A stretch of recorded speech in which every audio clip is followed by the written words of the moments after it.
Selamat datang dan selamat mendengarkan Sirah Nabawiyah episode ke-43 tentang Perang Ahzab. Keselamatan dan kedamaian kembali normal. Jazirah Arab kembali tenang setelah diramaikan oleh beberapa peperangan dan kegiatan militer selama lebih dari 1 tahun. Hanya saja orang-orang Yahudi yang menelan beberapa kehinaan karena ulah mereka sendiri yang berkhianat, berkonspirasi, dan melakukan makar tidak bisa menerima keadaan yang harus mereka jalani akibat pengkhianatan mereka. Setelah lari ke Khaybar, mereka menunggu-nunggu apa yang bakal menimpa kaum muslimin sebagai akibat dari bentrokan mereka dengan para paganis Quraisy. Hari demi hari terus berlalu membawa keuntungan bagi kaum muslimin.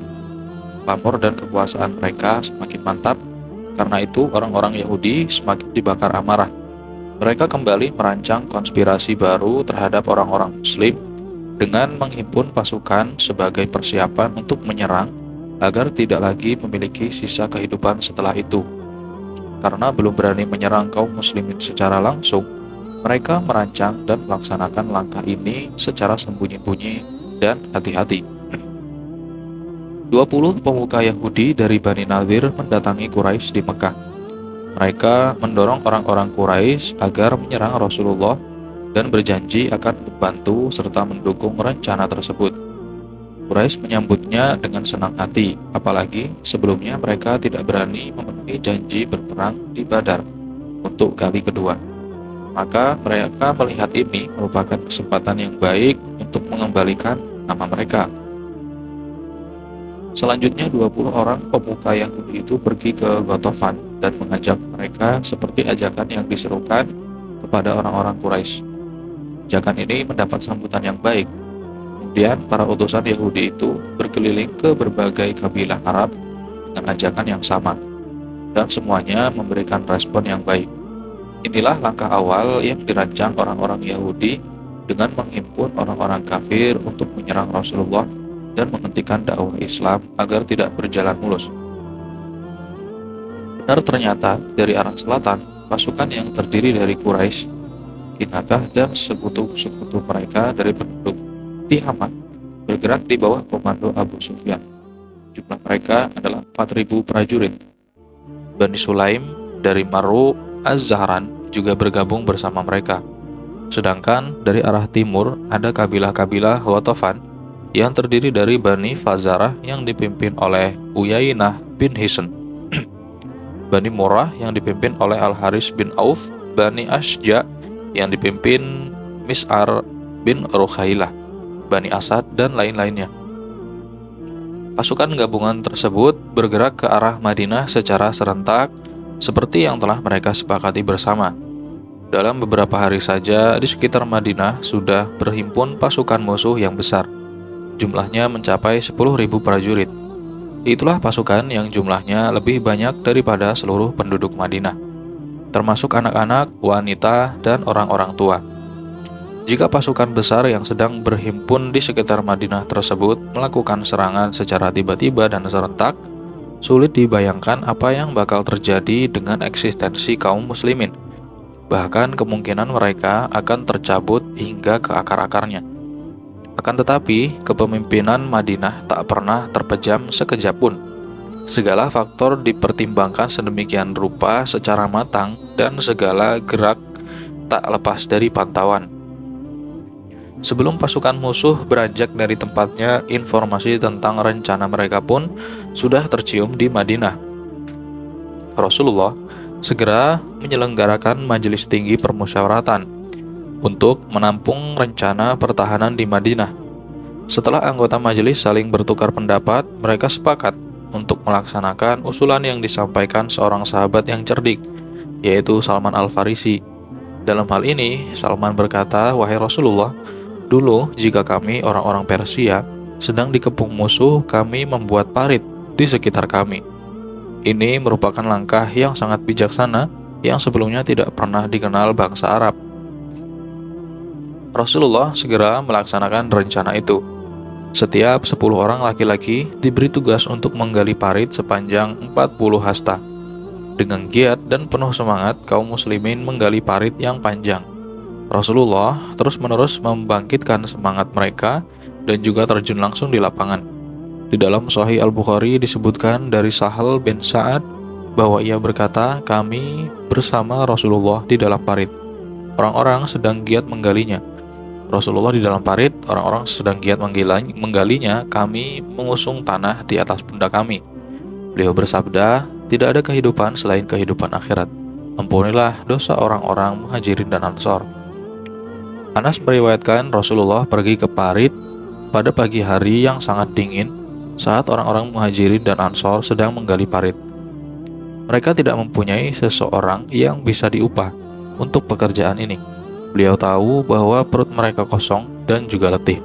Oleh karena itu, beliau bersabda, tidak ada kehidupan selain kehidupan akhirat. Ampunilah orang-orang Ansor dan Muhajirin. Mereka menjawab dengan bersyair, kamilah yang telah berbaiat kepada Muhammad untuk berjihad selama kami masih hidup. Al-Barra bin Azib berkata, aku melihat beliau mengikuti tanah galian parit, hingga banyak debu yang menempel di kulit perut beliau yang banyak bulunya. Aku juga mendengar beliau melantunkan syair-syairnya Ibnu Rawah. Sambil mengangkuti tanah itu, beliau bersabda, ya Allah, andaikan bukan karena Engkau, tentu kami tidak akan mendapat petunjuk, tidak bersedekah dan tidak sholat. Turunkanlah ketentraman kepada kami, kokohkanlah pendirian kami saat kami berperang. Para kerabat telah berbuat aniaya terhadap kepada kami. Di akhir kalimat, beliau mengeraskan suaranya, jika mereka hendak berbuat fitnah, kami tidak menginginkannya. Kaum muslimin bekerja dengan giat dan penuh semangat sekalipun mereka didera rasa lapar. Anas berkata, tiap-tiap orang yang sedang menggali parit diberi tepung gandum sebanyak 1 genggam tangan, lalu dicampur dengan minyak sebagai adonan. Kerongkongan mereka jarang tersentuh makanan, sehingga dari mulut mereka keluar bau yang tidak sedap. Abu Tolha berkata, kami mengadukan rasa lapar kepada Rasulullah, lalu kami mengganjal perut kami dengan batu. Beliau juga mengganjal perut dengan 2 buah batu. Selama penggalian parit ini terjadi beberapa tanda nubuah yang berkaitan dengan rasa lapar yang menderita mereka. Jabir bin Abdullah melihat beliau yang benar-benar tersiksa karena rasa lapar. Lalu dia menyembelih seekor hewan dan istrinya menanak 1 sok tepung gandum. Setelah masak, Jabir membisiki Rasulullah secara pelan-pelan agar datang ke rumahnya bersama beberapa sahabat saja.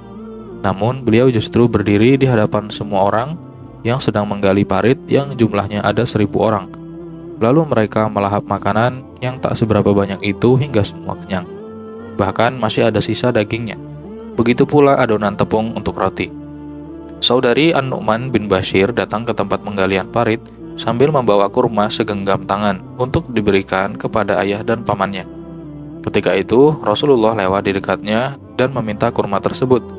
Lalu beliau meletakkannya di atas selembar kain. Setelah itu, beliau memanggil semua orang dan mereka pun memakannya. Setelah semua orang yang menggali parit memakannya, ternyata kurma yang hanya segenggam itu masih tersisa dan bahkan jumlahnya lebih banyak. Sehingga sebagian ada yang tercecer keluar dari hamparan kain. Peristiwa yang lebih besar dari 2 gambaran ini adalah yang diriwayatkan Al-Bukhari dari Jabir yang berkata, saat kami menggali parit, ada bongkahan tanah yang sangat keras. Mereka mendatangi Nabi seraya berkata, ini adalah tanah yang keras yang teronggok di tengah parit. Beliau bersabda, kalau begitu aku akan turun ke bawah.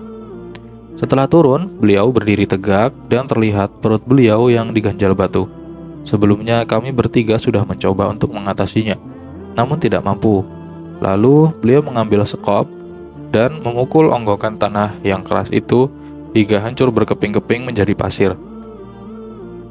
Al-Barra berkata, saat menggali parit, di beberapa tempat kami terhalang oleh tanah yang sangat keras dan tidak bisa digali dengan cangkul. Kami melaporkan hal ini kepada Rasulullah. Beliau datang, mengambil sekop dan bersabda, Bismillah. Beliau langsung menghantam tanah yang keras itu dengan sekali hantaman. Beliau bersabda lagi, Allahu Akbar. Aku diberi kunci-kunci Syam. Demi Allah, aku benar-benar bisa melihat istana-istananya yang berwarna merah saat ini. Lalu beliau menghantam untuk kedua kalinya bagian tanah yang lain. Beliau bersabda lagi, Allahu Akbar. Aku diberi tanah Persia. Demi Allah, saat ini pun aku bisa melihat istana Madain yang berwarna putih. Kemudian beliau menghantam untuk ketiga kalinya dan bersabda Bismillah. Maka hancurlah tanah atau batu yang masih menyisa. Kemudian beliau bersabda Allahu Akbar. Aku diberi kunci-kunci Yaman. Demi Allah, dari tempatku ini aku bisa melihat pintu-pintu gerbang Sana'a.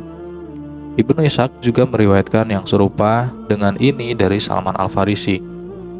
Karena Madinah dikelilingi oleh gunung, tanah-tanah kasar yang bebatuan, dan kebun-kebun kurma di segala sudutnya, kecuali bagian utara, pasukan musuh sebanyak itu tentu akan menyerbu Madinah dari arah utara.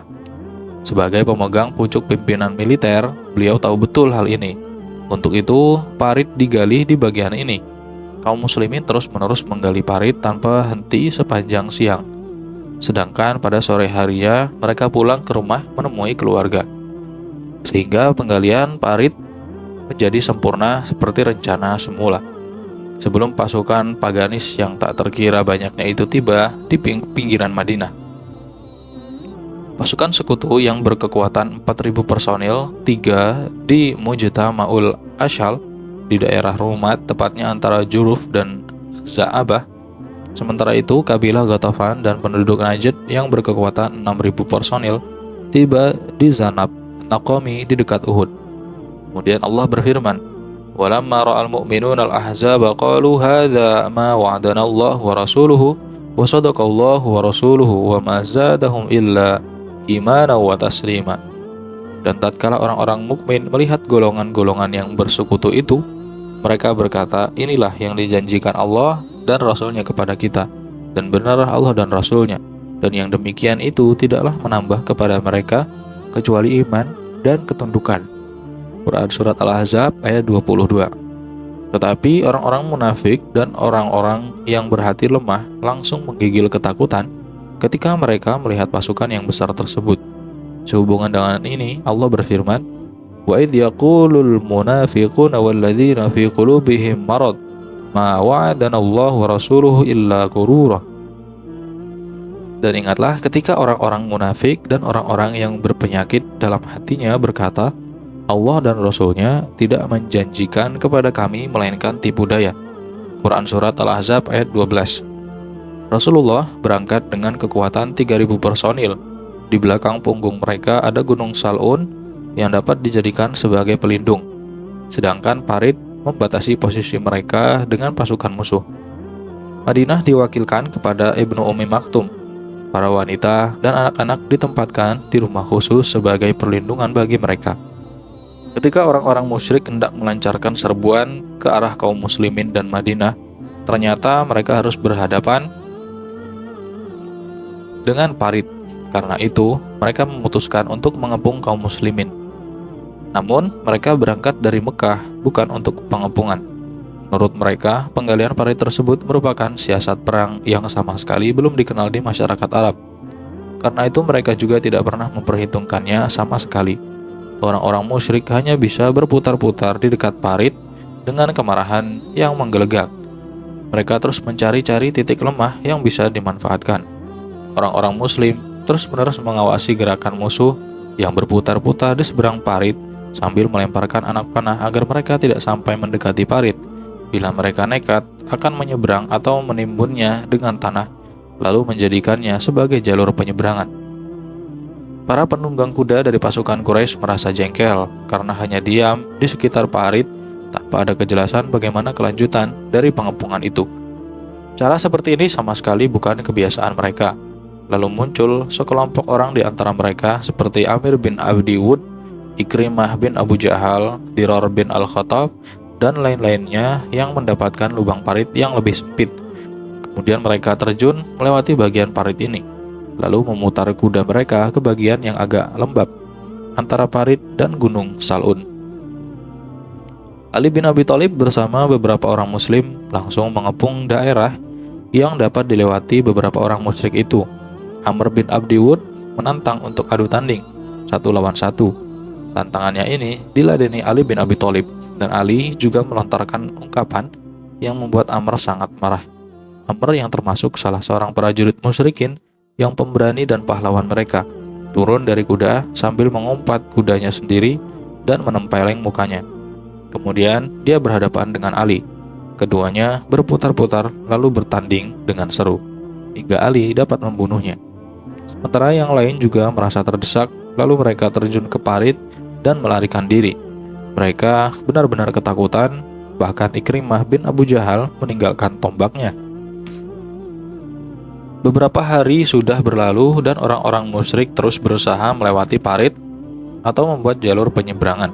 Tetapi kaum muslimin senantiasa melakukan perlawanan dan menyerang mereka dengan anak panah, sehingga mereka gagal melakukan usaha ini karena terlalu sibuk menghalau orang-orang musyrik yang berusaha menyeberang parit. Beberapa sholat fardu tidak sempat dikerjakan Rasulullah dan kaum muslimin. Di dalam As-Sahihain disebutkan dari Jabir bahwa Umar bin Khattab muncul pada waktu perang Khandaq. Lalu dia terus-menerus mengolok-olok orang-orang kafir Quraisy. Dia berkata, "Wahai Rasulullah, hampir saja aku lupa tidak mengerjakan sholat asar, padahal matahari hampir terbenam." Beliau menjawab, "Aku pun belum mengerjakannya." Kemudian kami turun membawa alat pembuat tepung. Beliau wudhu dan kami juga. Beliau sholat asar setelah matahari terbenam. Setelah itu langsung disusul dengan sholat maghrib. Nabi merasa menyesal karena tidak bisa menunaikan beberapa sholat. Bahkan beliau mendoakan kebinasaan bagi orang-orang musyrik, karena gara-gara mereka lah sholat beliau tidak sempat dilaksanakan. Di dalam riwayat Al-Bukhari dari Ali dari Nabi, beliau bersabda pada waktu perang Khandaq, "Semoga Allah memenuhi rumah dan kuburan mereka dengan api, sebagaimana mereka telah membuat kita sibuk dan tidak sempat mendirikan sholat asar hingga matahari terbenam." Di dalam Musnad Ahmad dan Asy-Syafi'i disebutkan bahwa orang-orang musyrik itu membuat mereka sibuk hingga tak sempat mendirikan sholat zuhur, asar, maghrib, dan isya. Lalu beliau mengerjakan semua sholat itu secara sekaligus. An-Nawawi mengatakan cara mengompromikan dua riwayat yang berbeda ini bahwa perang Khandaq berjalan selama beberapa hari.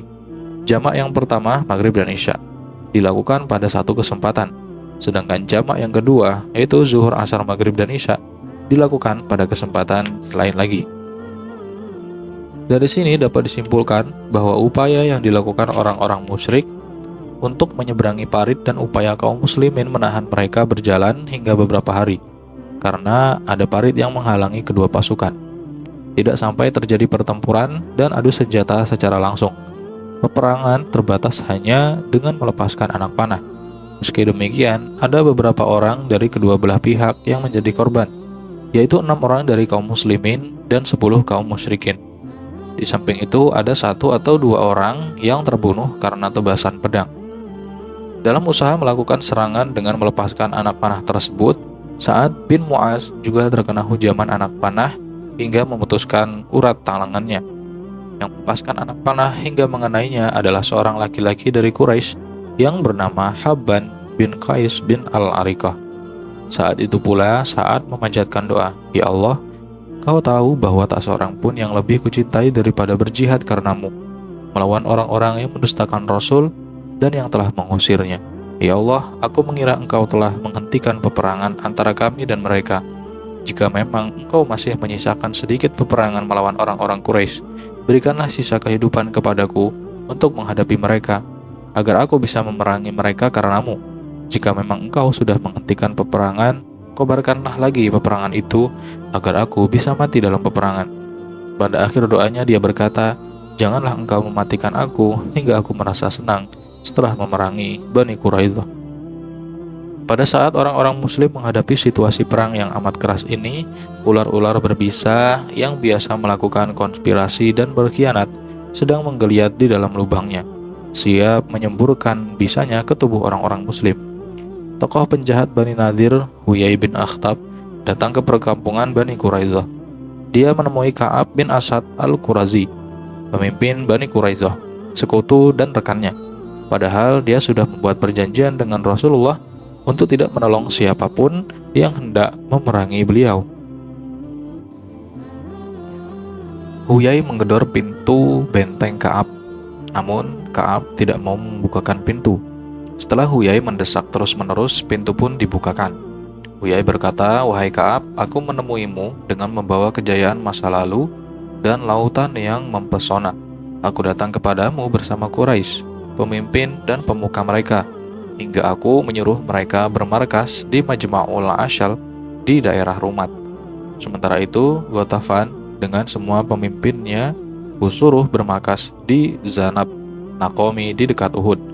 Mereka semua sudah berjanji dan bersumpah kepadaku untuk tidak pulang sebelum dapat membinasakan Muhammad dan para pengikutnya.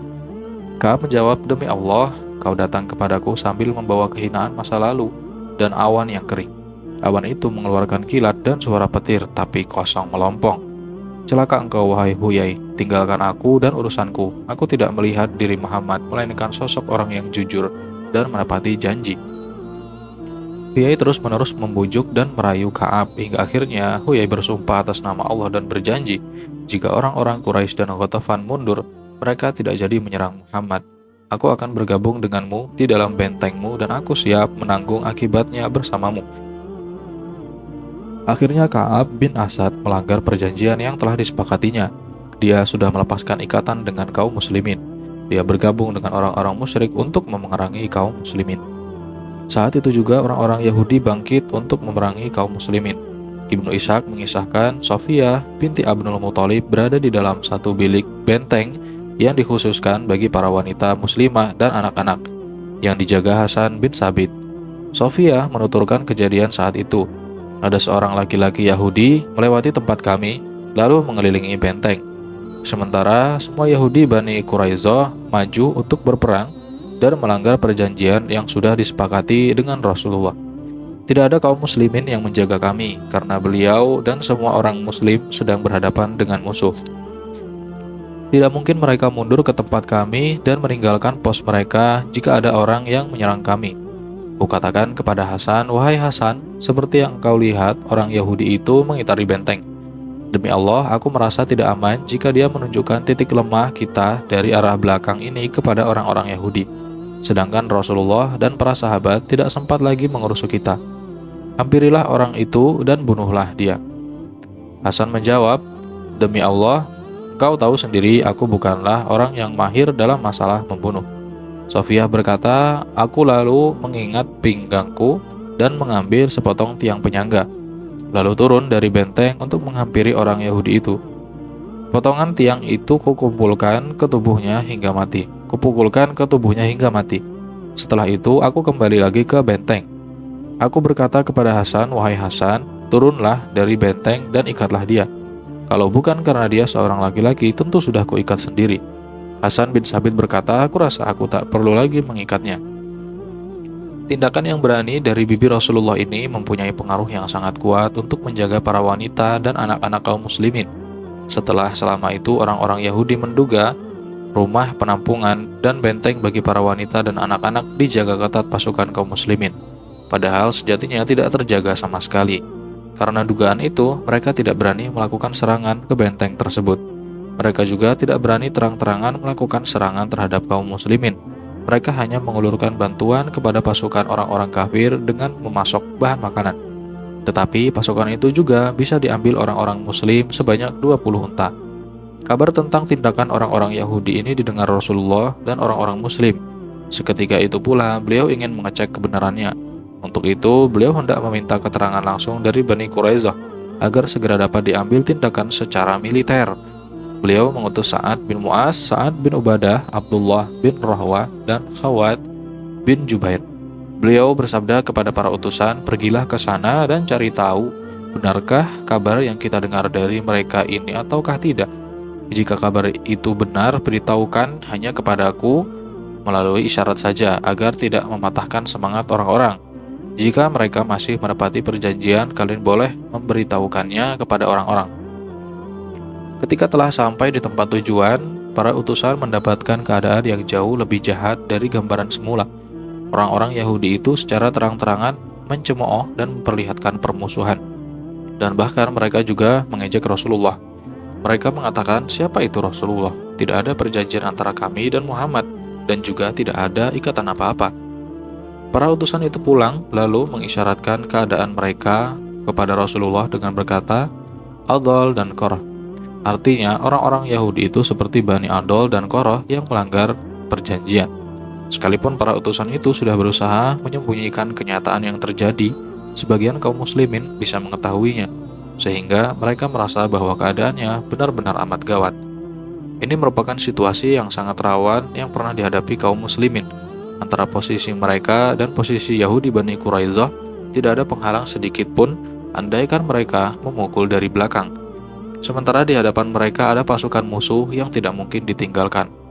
Di sisi lain, tempat penampungan para wanita dan anak-anak tidak jauh dari posisi Bani Quraisyah yang berkhianat. Apalagi tempat itu tidak dijaga oleh pasukan.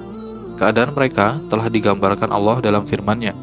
Wa idz zaghatil absaru wa balaghatil qulubul hanajir wa tadhunnuna billahi dzununa hunalika betulia al-mu'minuna wa zulzilu zilzalan syadida.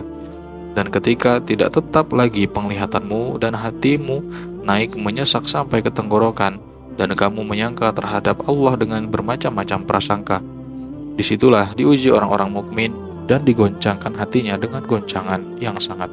Quran Surat Al-Ahzab ayat 10-11.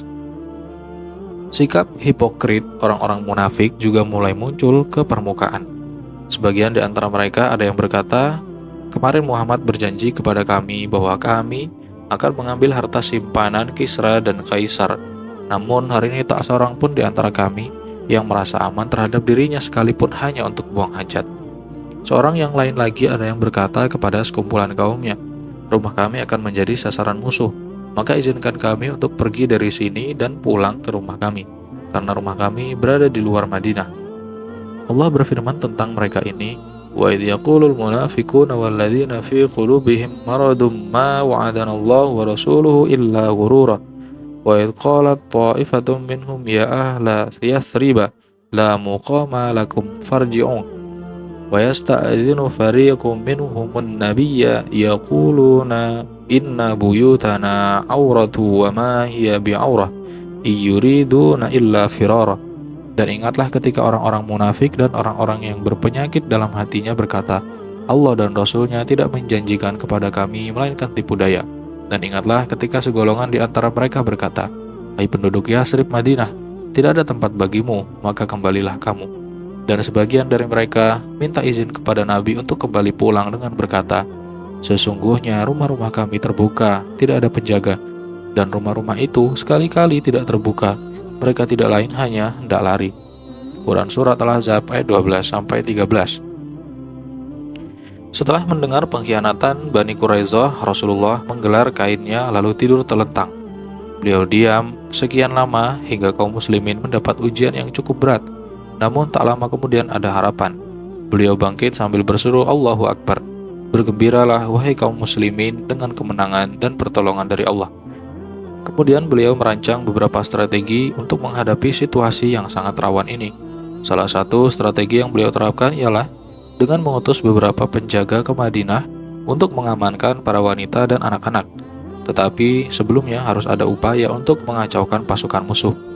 Untuk memuluskan rencana ini, beliau hendak membuat perjanjian dengan Uyainah bin Hisn dan Al-Haris bin Auf, dua pemimpin Ghatafan, bahwa beliau akan menyerahkan sepertiga hasil panen kurma di Madinah kepada mereka, dengan syarat mereka berdua mau mengundurkan diri dari medan perang bersama kaumnya, lalu membiarkan beliau menghantam Quraisy dan menghancurkan kekuatan mereka. Terjadi tawar-menawar yang cukup alot, lalu beliau meminta pendapat Sa'ad bin Mu'az dan Sa'ad bin Ubadah tentang rencana ini. Keduanya berkata, "Wahai Rasulullah, jika Allah memerintahkan engkau untuk mengambil keputusan seperti ini, kami akan tunduk dan patuh. Tapi jika ini merupakan keputusan yang hendak engkau ambil bagi kami tidak membutuhkannya. Dulu kami dan mereka adalah orang-orang yang sama-sama menyekutukan Allah dan menyembah berhala. Dulu mereka berhasrat memakan kurma dari Madinah dengan cara jual beli atau bila sedang dijamu. Setelah Allah memuliakan kami dengan Islam dan memberi petunjuk Islam serta menjadi jaya bersamamu, mengapa kami harus memberikan harta kami kepada mereka? Demi Allah, kami hanya akan memberikan kepada mereka pedang." Beliau membenarkan pendapat mereka berdua dan bersabda, "Ini adalah pendapatku sendiri, sebab aku melihat semua orang Arab sedang menyerang kalian dari satu busur." Kemudian Allah membuat suatu keputusan dari sisinya yang mampu menghinakan musuh, mengacaukan semua barisan mereka, serta mencerai-beraikan persatuan mereka. Di antara langkah permulaannya, seseorang dari Ghatafan yang bernama Nu'aim bin Mas'ud bin Amir al-Ashja'i menemui Rasulullah dan berkata, "Wahai Rasulullah, aku telah masuk Islam. Sementara kaumku tidak mengetahui tentang keislamanku ini. Maka perintahkanlah kepadaku apapun yang engkau kehendaki." Beliau bersabda, "Engkau adalah orang satu-satunya. Bantulah kami menurut kesanggupanmu, karena peperangan itu adalah tipu muslihat." Seketika itu pula, Nu'aim pergi menemui Bani Quraizoh yang menjadi teman karibnya semasa jahiliyah. Dia menemui mereka dan berkata, "Kalian sudah tahu cintaku kepada kalian, khususnya antara diriku dan kalian." Mereka menjawab, "Engkau benar." Nu'aim berkata, "Orang-orang Quraisy tidak bisa disamakan dengan kalian. Negeri ini adalah negeri milik kalian. Di sini ada harta benda, anak-anak, dan istri-istri kalian. Kalian tidak akan sanggup meninggalkan negeri ini untuk pindah ke tempat lain." Berbeda dengan Quraisy dan Ghatafan, mereka datang ke sini untuk memerangi Muhammad dan rekan-rekannya. Lalu kalian menampakkan dukungan terhadap mereka. Sementara itu, negeri, harta benda, dan wanita-wanita mereka berada di tempat lain.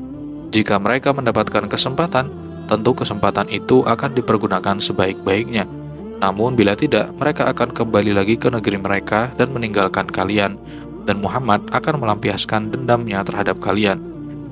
Kemudian mereka bertanya, "Lalu bagaimana sebaiknya, wahai Nu'aim?" Ia menjawab, "Kalian tidak perlu berperang bersama mereka, kecuali bila mereka memberikan jaminan kepada kalian." Mereka berkata, "Engkau telah memberikan pendapat yang sangat tepat." Setelah itu, Nu'aim menemui orang-orang Quraisy dan berkata kepada mereka, "Kalian sudah tahu cintaku kepada kalian dan nasihat-nasihat yang pernah kusampaikan kepada kalian." Mereka berkata, "Engkau benar." Dia berkata lagi, rupanya orang-orang Yahudi merasa menyesal karena telah melanggar perjanjian mereka dengan Muhammad dan rekan-rekannya. Mereka diam-diam mengirim utusan untuk menemui Muhammad bahwa mereka hendak meminta jaminan kepada kalian. Namun jaminan itu akan diserahkan kepada Muhammad. Tentu saja mereka akan berpaling dari kalian. Bila mereka meminta jaminan kepada kalian, kalian tidak perlu memberikannya kepada mereka. Setelah itu, Nu'aim menemui orang-orang Ghatafan dan mengatakan hal yang sama kepada mereka. Tepat pada malam Sabtu, bulan Syawal 5 Hijriah, orang-orang Quraisy mengirim utusan untuk menemui orang-orang Yahudi agar menyampaikan pesan, "Kami tidak mungkin berlama-lama di sini.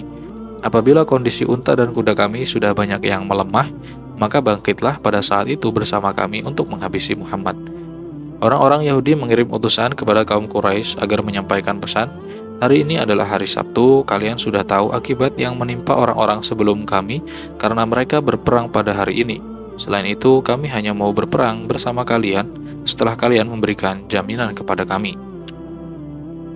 Setelah orang-orang Quraisy dan Ghatafan mengetahui apa yang dikatakan oleh utusan Yahudi tersebut, mereka berkata, "Demi Allah, ternyata benar apa yang dikatakan oleh Nu'aim kepada kalian." Karena itu, mereka mengirim utusan kepada orang-orang Yahudi dengan membawa pesan, "Demi Allah, kami tidak akan mengirim seorang pun kepada kalian. Bergabunglah bersama kami untuk membunuh Muhammad." Bani Quraizoh berkata, "Demi Allah, ternyata benar apa yang diucapkan oleh Nu'aim kepada kalian." Dengan demikian, Nu'aim mampu memperdayai kedua belah pihak dan menciptakan perpecahan di barisan musuh, sehingga semangat mereka menjadi turun drastis. Sementara itu, kaum muslimin selalu berdoa kepada Allah, "Ya Allah, tutupilah kelemahan kami dan hilangkanlah kekhawatiran kami." Rasulullah sendiri juga berdoa untuk kehancuran pasukan sekutu.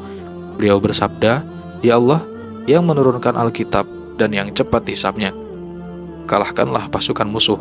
Ya Allah, kalahkanlah dan guncangkanlah mereka." Allah mendengar doa Rasulnya dan kaum muslimin setelah muncul perpecahan di barisan orang-orang musyrik dan mereka bisa diperdayai. Allah mengirimkan angin taufan kepada mereka sehingga kemah-kemah mereka porak-poranda. Tidak ada sesuatu yang tegak melainkan pasti ambruk. Tidak ada yang menancap melainkan pasti tercabut, dan tidak ada sesuatu pun yang bisa berdiri tegar di tempatnya.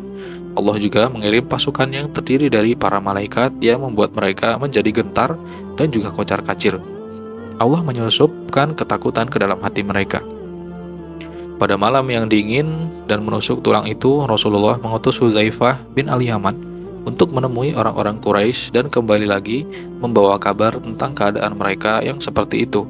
Bahkan mereka sudah bersiap-siap untuk kembali ke Mekah. Hudzaifah bin Al-Yaman menemui beliau dan mengabarkan niat mereka untuk kembali ke Mekah.